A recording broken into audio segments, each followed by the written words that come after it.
Assalamualaikum warahmatullahi wabarakatuh. Selamat pagi, salam sejahtera untuk kita semua.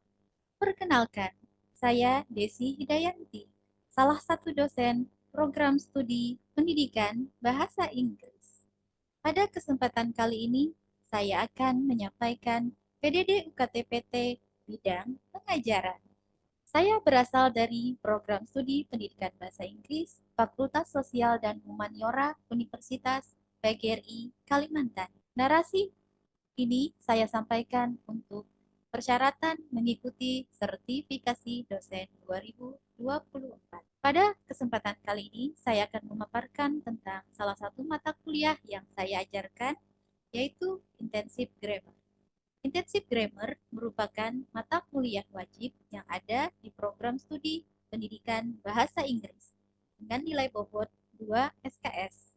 Adapun deskripsi mata kuliah adalah this course is the first series of grammar courses.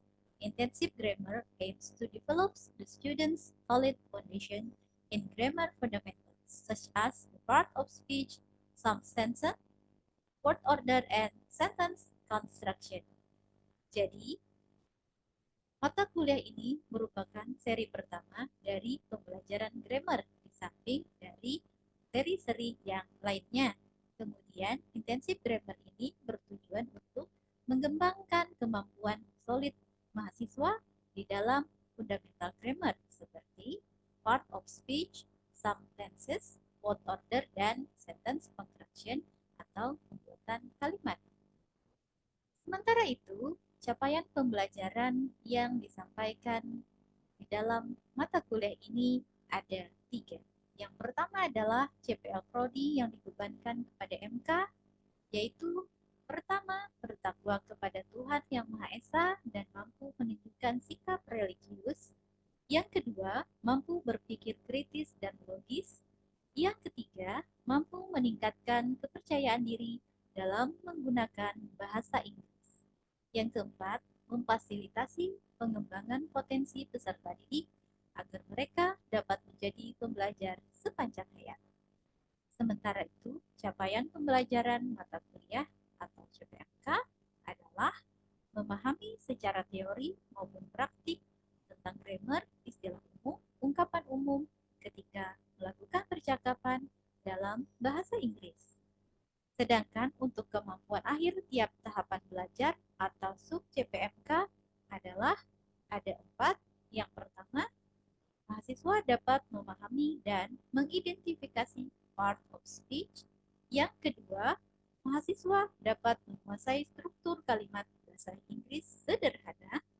Dan yang ketiga, menguasai beberapa tenses sederhana. Dan yang keempat adalah, atau yang terakhir, mahasiswa dapat membuat tulisan sederhana dalam bahasa Inggris.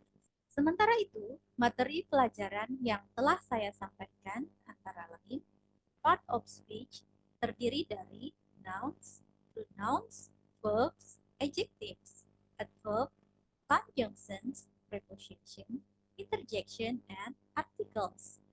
Kemudian, untuk tenses hanya diajarkan 4 buah tenses dasar, yaitu simple present tense, simple past tense, simple future tense, and continuous tense. Kemudian yang ketiga materinya adalah word order, dan yang keempat adalah sentence construction. Sementara itu, mode perkuliahan atau sistem pembelajaran yang saya gunakan pada mata kuliah ini terdiri dari 2 jenis. Yang pertama, secara daring, yang kedua, secara luring. Secara daring atau dalam jaringan, saya menggunakan WhatsApp Group sebagai media berkomunikasi dengan mahasiswa, kemudian Google Classroom untuk pemberian tugas dan pemberian materi. Kemudian secara luring, saya juga menyampaikan di dalam kelas secara langsung, secara interaktif. Metode pembelajaran yang saya gunakan cukup bervariasi. Adapun diantaranya adalah student-centered learning, kemudian contextual learning, project-based learning, pair work, kemudian small group discussion, dan game atau permainan. Sementara itu, interaksi antara dosen dan mahasiswa yang saya sering gunakan gunakan adalah komunikasi yang terbuka dan baik secara luring maupun daring.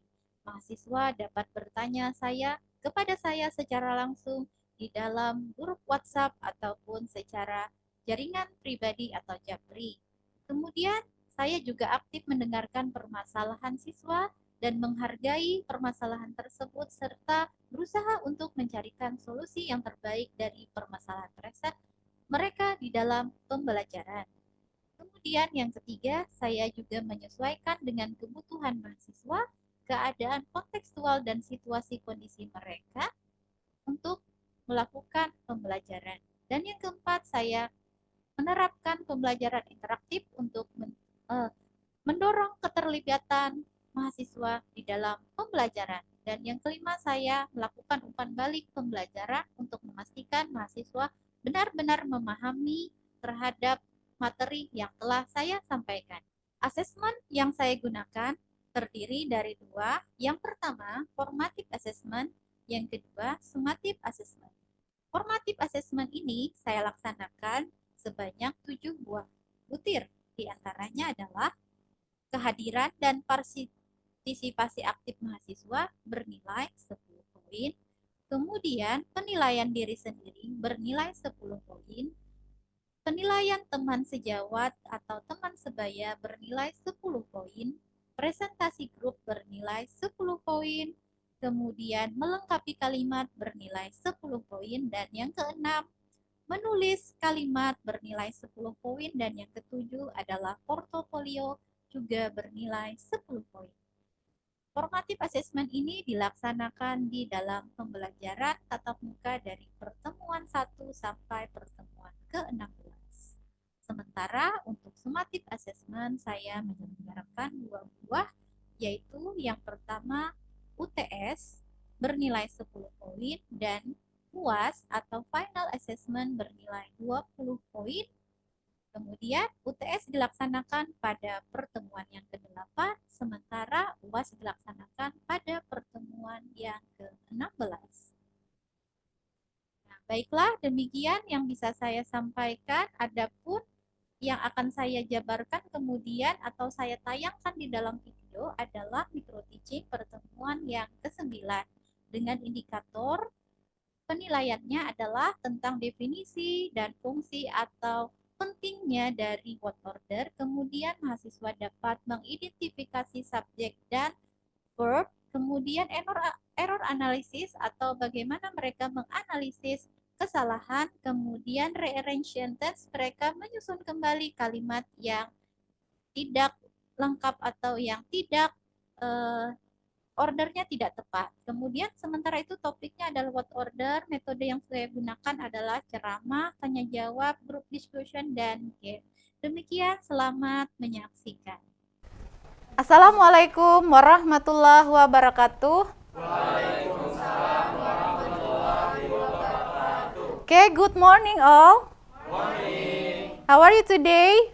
I'm fine. Thank you. I'm fine too, thank you. Today I'm eager to share you a story about word order. It is a funny story.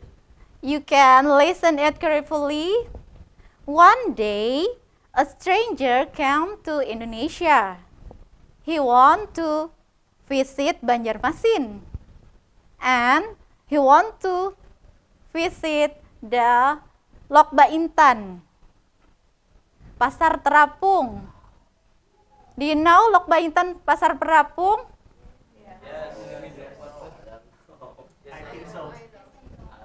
Yes. Now, the stranger came to the market, the traditional market, and he want to buy some fruits. And then he meets a farmer who was selling the fruits.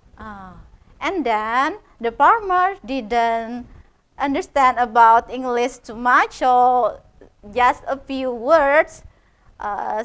He want to offer the fruits to the stranger, and then she said, Mister, banana, orange, said. Wow, yellow banana, the stranger said. And then the farmer said again, banana, eat, eat, eat. Banana, eat, eat. Who? You. Banana, eat you. Wow, no, I don't want to eat.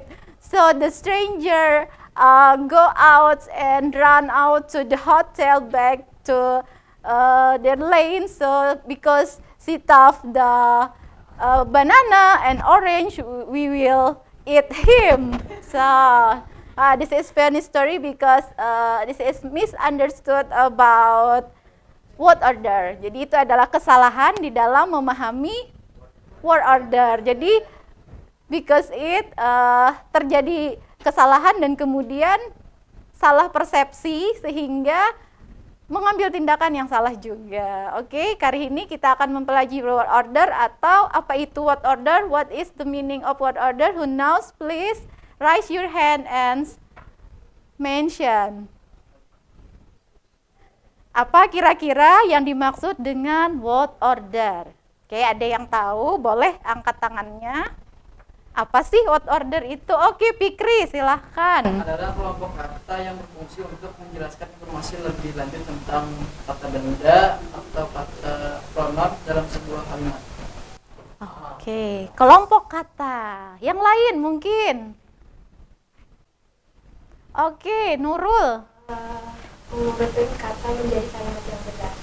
Pengurutan kata menjadi kalimat yang benar. Oke, very good information. So today we will learn about word order. So we know about rearrange the sentence or the word. Jadi kita akan mengetahui kata-kata itu bagaimana susunannya yang benar. Oke, let's check the presentation slide.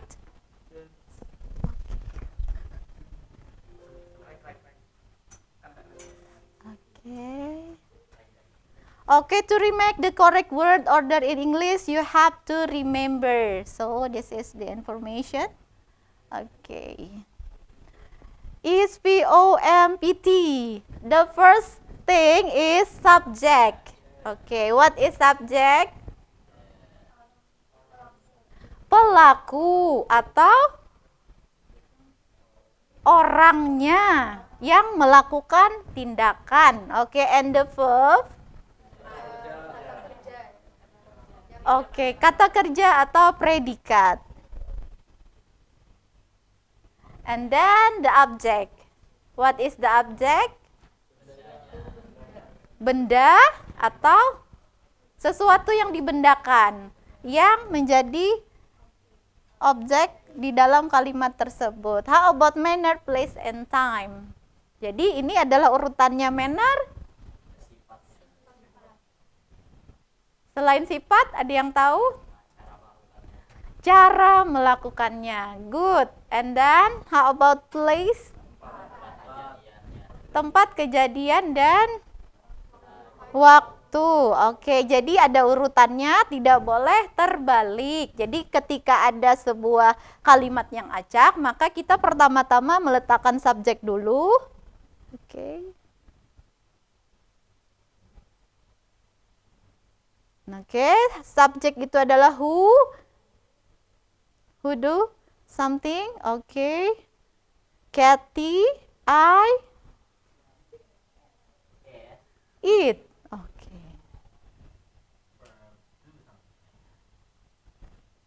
Nah, contoh dari subjek seperti I, Kathy, kemudian eat. Nah, kemudian verb to sing, reads, kemudian drank. Nah, bernyanyi, membaca, dan kemudian minum. Oke, right.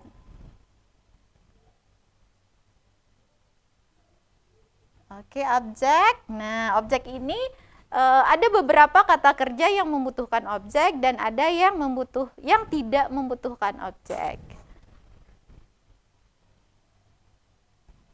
Oke, nah di sini ada objek seperti a water, block, a book, a song. Misalnya dia membaca apa? Apa yang dibacanya? Yaitu buku. Kemudian dia menyanyi. He sings. Nah, apa yang dinyanyikannya? A song. Jadi adalah objeknya. Kemudian manner. It's about how. Happily, slowly,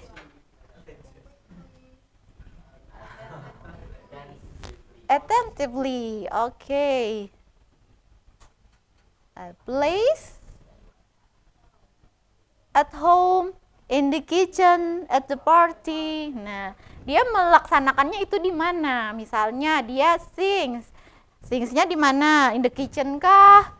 At home kah? Atau at the party? Nah, baru kemudian diterangkan time. Jadi jangan terbalik antara where dan when. Jadi yang pertama adalah what. What itu bercerita tentang subjek dan predikat. Jadi what itu tidak boleh terpisah. Jadi what itu adalah subjek dan predikat. Subjek dan predikat atau verb itu dia harus bersatu atau nyambung, tidak boleh dipisahkan. Jadi diingat itu ya. Kemudian baru place, kemudian baru time. Oke, yesterday, today, tomorrow, every day, etc. Oke, nah, look at examples. Nah, ini adalah cara bacanya dari sini ke sini ya. Coba minta tolong Nurul Huda, oke. Nah, Nurul Huda, pilih yang di sini. Coba tolong dibaca dari S sampai T.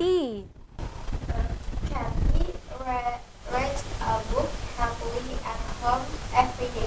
Oke, nah sekarang kita tahu ya subjeknya adalah Kathy. Oke, and verb reads, and object a book, and then the manner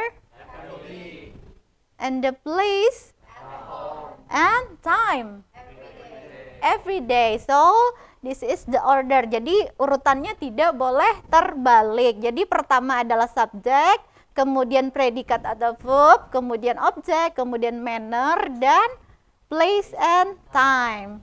Okay, for number 2, I choose Nabila. Please, Nabila, read aloud the number 2.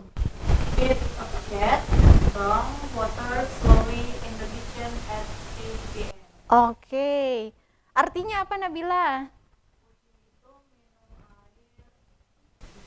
Pelan di dapur pada jam 8 malam. Oke, very nice. Thank you Nabila. And then the last, Nathan, please. I sing a song happily at the party today. Okay, and the translation is? Saya nyanyi sebuah lagu Oke, dengan dengan senang senang hari ini. di party atau di pesta. Oke, right, benar sekali ya. Jadi urutannya adalah seperti itu tadi dan disesuaikan. Kalau misalnya dia tertukar urutannya, berarti kita harus menyusunnya kembali. Oke, next. Nggak bisa lagi.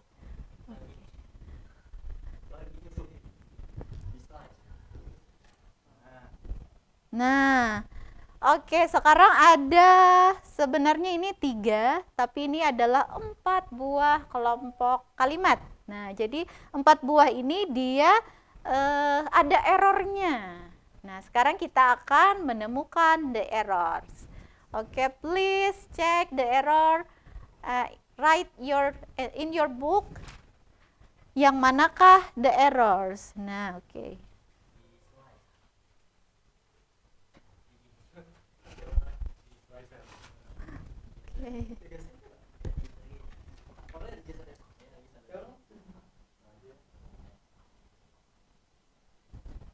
Nah, oke.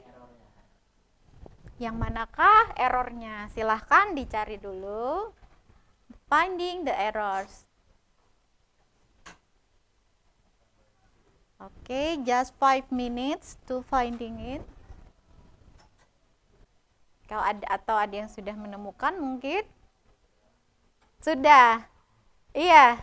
Nathan angkat tangan silahkan. Yang mana yang ditemukan? Yang nomor 2 yang paling atas kiri itu yang he goes go morning every goes itu error. Harusnya he goes go every morning. Oke, ya. So the true order is Number 1. number 1. Oke.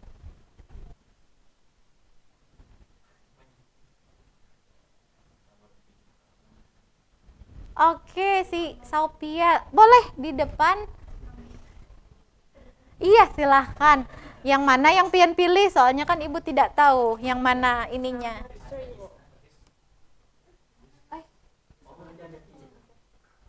Oke, saya kembalikan dulu. Nanti tidak usah disentuh. Nah, di ini saja, ditunjuk pakai ini, tapi tidak menyentuh. Nah, Pian mau pilih yang mana? Number 3 yang to school every morning goes itu error. Oke. But he goes to school every morning. Oke, number 1. So the number is true. Yes, how about this one? Yes. Yang mana? Yang dari 1, 2, atau 3 ini yang benar?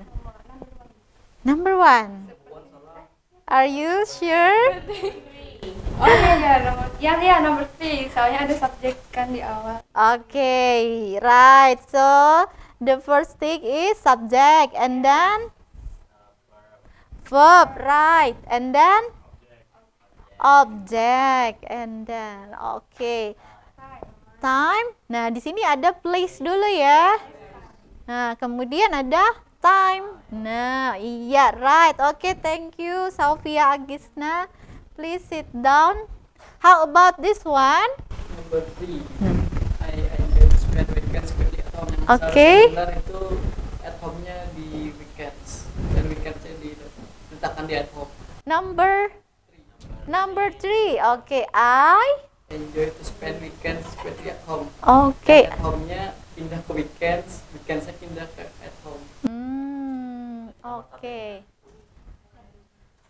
I enjoy to spend I enjoy to spend weekends quickly at home. Yes, right. Because the subject I and then verb enjoy and then the object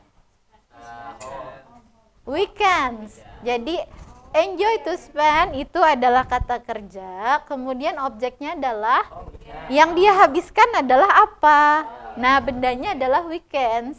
Nah, ini adalah manner and then place, right? Nah, jadi sudah ketahuan ya bahwa number 3 itu benar dan yang lainnya adalah salah. Nanti kalau yang pertama ini subjeknya, tapi enjoy to spend. Nah, di sini sudah mannernya di belakang. So, dia salah karena urutannya tidak benar. Kemudian objeknya juga di tengah. Nah, kemudian number 2 dia mannernya di awal. Nah, oke. Nah, sebelum kita mengakhiri pelajaran kita akan bermain game dahulu. Dan untuk bermain game silahkan membentuk kelompoknya masing-masing.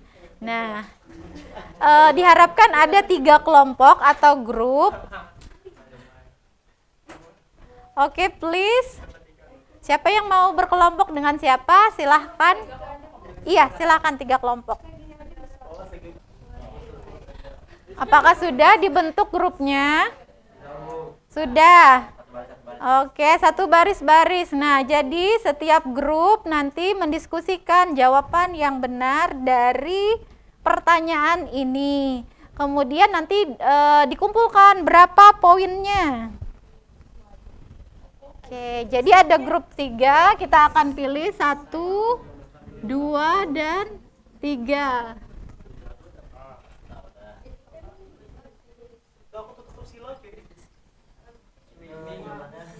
Oke, adakah kelompok yang mau maju duluan? Yang pertama kelompok Raihan maju. Oke, silahkan. Silakan berdua boleh. Nah, ini nanti di arrange atau disusun supaya ordernya tepat. Oke, silahkan.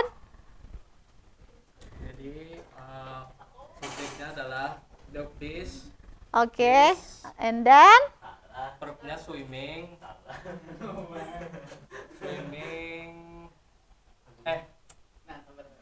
a fish boy maksudnya subjeknya a fish is swimming inside the bottle boy.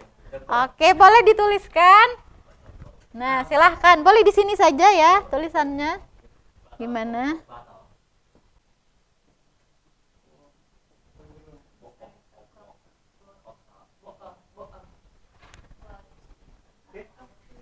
Oke, thank you. Nah, apakah ada yang merasa ini masih perlu dibetulkan lagi?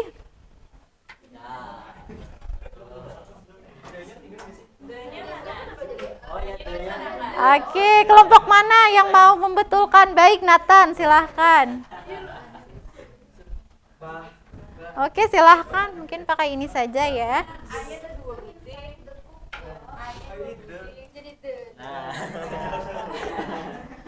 A simple mistake. Oke, right.